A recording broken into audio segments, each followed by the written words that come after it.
दुर्योधन वह भी दे ना सका, आशीष समाज की ले ना सका, उल्टे हरि को बांधने चला, जो था असाध साधने चला।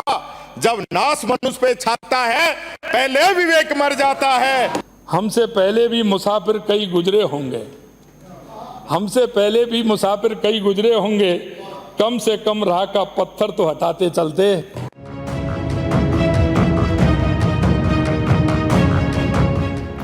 100 सुनार की एक लोहार की कहावत तो आपने जरूर सुनी होगी। ऐसा ही नजारा विधानसभा में दिखा जब मुख्यमंत्री भजनलाल शर्मा वित्त और विनियोग विधेयक पर चर्चा का जवाब दे रहे थे। बात चाहे विपक्ष की ओर से उठाए जा रहे मुद्दे की हो या प्रदेश और केंद्रीय बजट को लेकर कांग्रेस के हमलों की, मुख्यमंत्री भजनलाल शर्मा ने विपक्ष को उन्हीं के मुद्दों पर जमकर घेरा और गत सरकार की ओर से की गई बजट घोषणाओं को लेकर आंकड़े भी पेश किए। मुख्यमंत्री ने सिर्फ एक परिवार में कांग्रेस की आस्था बताई, इमरजेंसी को लेकर लोकतंत्र का काला दिवस बताया, साथ में भाजपा सरकार की सर्वजन हिताय की सोच पर भी बात रखी। इन्होंने कहा था कि इंदिरा गांधी नहर वो लेकर आए।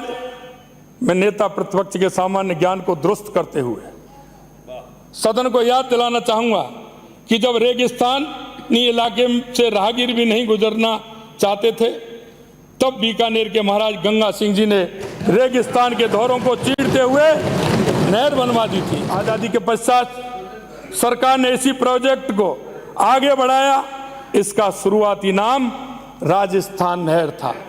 1984 में बदलकर इंदिरा गांधी नहर कर दिया गया।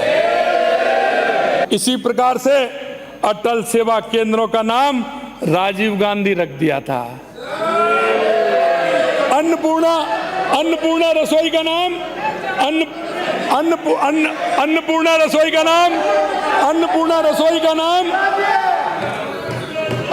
रसोई का नाम इंदिरा गांधी। इससे स्पष्ट होता है कि कांग्रेस में केवल एक ही परिवार की भक्ति करने की परंपरा है। मुख्यमंत्री भजनलाल शर्मा ने बजट को लेकर विपक्ष को घेरा। मुख्यमंत्री ने कहा, हमारी सरकार ने सर्वजनीय हिताय की सोच वाला समाज के सभी वर्ग, युवा, किसान, महिला, मजदूर, गरीब, असहाय, उपेक्षित और अंतिम छोर पर खड़े व्यक्ति के चेहरे पर मुस्कान लाने वाला बजट दिया है। इस बजट के 10 संकल्प से हम प्रदेशवासियों की खुशहाली के साथ विकसित राजस्थान का निर्माण करेंगे। मुख्यमंत्री ने कहा, हमारी सरकार ठोस कार्य करने की नीति के साथ आगे बढ़ रही है। वहीं पूर्ववर्ती सरकार के समय केवल थोथी घोषणाएं हुई, कई घोषणाओं की तो क्रियान्विति ही नहीं हुई। जहाँ कांग्रेस शासनकाल में गरीब, मजदूर, स्ट्रीट वेंडर, छोटे दुकानदार, महिलाएं बैंकिंग व्यवस्था के बारे में जानते ही नहीं थे, इनका फाइनेंशियल इंक्लूजन दूर की बात थी। यशस्वी प्रधानमंत्री श्री नरेंद्र मोदी जी ने इनके उत्थान के बारे में विचार करते हुए बैंक में इनके जनधन खाते खोले। आज जनधन खातों की संख्या 50 करोड़ से भी अधिक हो गई है। और मैं इनमें भी जो हैं 56% खाते महिलाओं के हैं।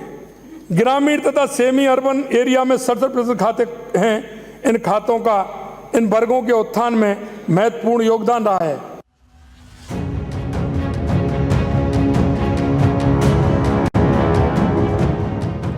मुख्यमंत्री भजनलाल शर्मा ने प्रदेशवासियों को भी बड़ी सौगातें दी है। गत सरकार में गठित कर्मचारी वेतन विसंगति परीक्षण समिति की सिफारिशों को लागू करने, पुलिस, आरएसी, जेल प्रहरी, वन रक्षक में अग्निवीर युवाओं को नियुक्ति का प्रावधान, भरतपुर बीकानेर में विकास प्राधिकरण सहित कई महत्वपूर्ण घोषणाएं की है। चलिए ग्राफिक्स के जरिए बताते हैं मुख्यमंत्री द्वारा की गई घोषणाएं। राशन कार्ड धारकों को 450 रुपए में मिलेगा एलपीजी सिलेंडर। 1000 करोड़ रुपए से बनेंगे अटल प्रगति पथ। चतुर्थ श्रेणी के पदों पर होगी भर्ती। भरतपुर और बीकानेर में बनेंगे विकास प्राधिकरण। पेयजल संबंधी 9 कार्यों के लिए 540 करोड़ रुपए की घोषणा। SCIL और गेल से MOU कर 4100 मेगावाट क्षमता का होगा सृजन। एम्स की तर्ज पर प्रदेश में बनेगा रिम्स। खुशियारा और पंडेर में औद्योगिक पार्क एवं अजमेर में बनेगा IT पार्क। 70 से 75 के पेंशनर्स के लिए 5% अतिरिक्त भत्ते की घोषणा। डीड राइटर्स की संख्या होगी 5000। राजस्थानी साहित्य को बढ़ावा देने के लिए मनाया जाएगा विजयदान देथा साहित्य उत्सव। विधानसभा में मुख्यमंत्री भजनलाल शर्मा का अलग अंदाज देखने को मिला। विपक्ष पर तीखे व्यंग्यों के साथ तंज कसे तो डबल इंजन सरकार का विजन 2047 भी रखा। साथ में प्रदेशवासियों पर भी सौगातों की बौछार की। मनोज शर्मा, समाचार प्लस, जयपुर।